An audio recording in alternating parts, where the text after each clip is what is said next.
Biscuits and tea. Then, since you said you have camera traps all over, you said you have them in India. Where else did you say? In Mexico, in Kenya, and North Carolina. Okay, so those are the schools that we work with. Okay. Oh, schools. Mm-hmm. Oh, I see. So there are schools in those places that you work in conjunction with to have the camera traps. Mm-hmm. Is that what you mean? Okay. All right. So which school has basically found, or who's going to take credit for finding Bigfoot? Have you found Bigfoot? No, when will you not yet. announce that? Not yet. There's nothing. Nothing even close to Bigfoot. Can we get an official consensus on the Bigfoot? Yeah, I mean, there's no evidence at all. No evidence. Against or for? Nothing. For. We have camera traps. There's scientists doing camera trap studies all over the world, and this is actually, I mean, I guess I don't take Bigfoot as seriously, but like in the United States, there's a lot of people who say there's Black Panthers or even mountain lions in the East, and they've been locally extinct there for at least 100 years, probably more.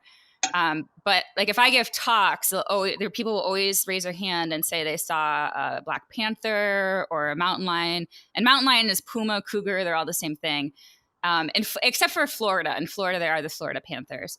But we have camera traps all up and down the East Coast, and there's no evidence at all. And people will send me pictures, and it's always a house cat or like it'll be like a blur or something. It's never a good photo. There's bobcats, right?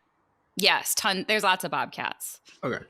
Because I saw that one of the videos you did about the Black Panthers, and you said that they're melatonistic. Is that the right word? Melanistic, yeah. Melanistic, yeah. Okay, so like that can you explain what that means again?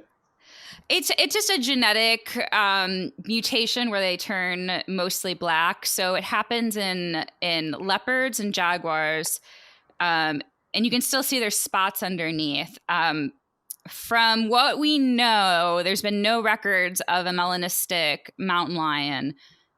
So if there is a Black Panther in the United States, it's either somebody's exotic pet that escaped, or it's possible it could be a jaguar from Mexico, because there used to be some jaguars in Arizona, and there are still some. I think there's just like literally a couple. But it's possible like one could have come up from Mexico too. Is it legal to own a? I think so. I think there's a lot of, if it's legal to own a tiger, I would say it's legal to own a jaguar. I think it's legal to own almost any animal if it's captive bred and you have the permits.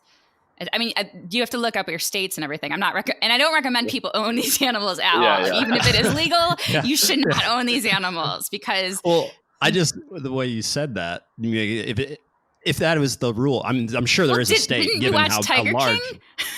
I haven't seen it yet. You haven't seen it? No, I haven't. Oh my gosh, you gotta watch it.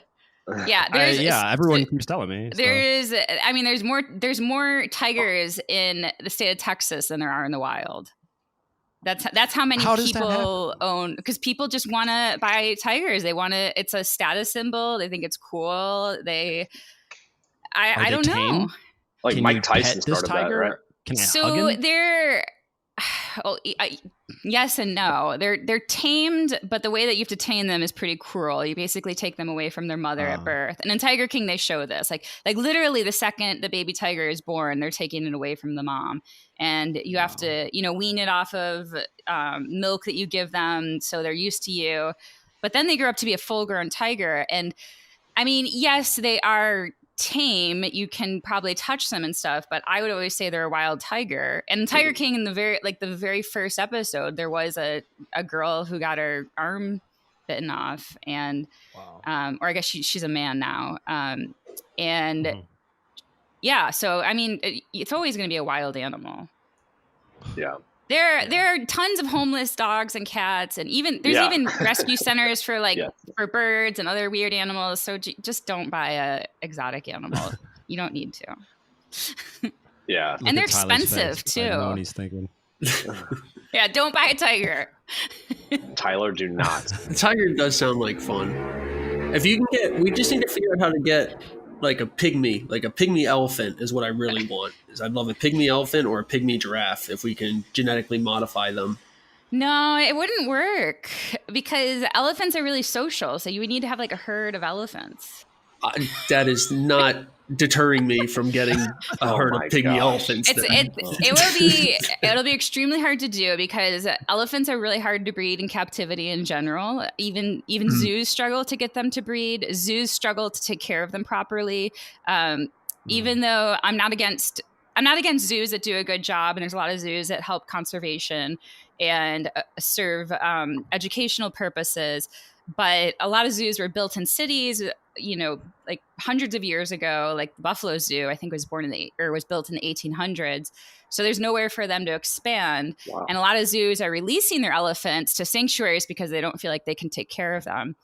So I think it would be really hard for them to develop something to make a miniature elephant for you. But there's still hope.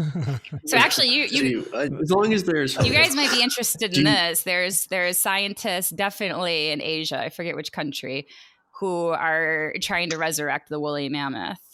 They're actively working on That's what I was going to ask. That was exactly. Is it going to happen? I heard about that years ago, and I feel like it was like I don't know when that was, 2000 or whenever, 90s when we ddid the sheep with Dolly, right? Yeah. And then I was just like, we're going to do humans by 2010, what happened? I mean, so I definitely think it's possible. I think it'll be hard.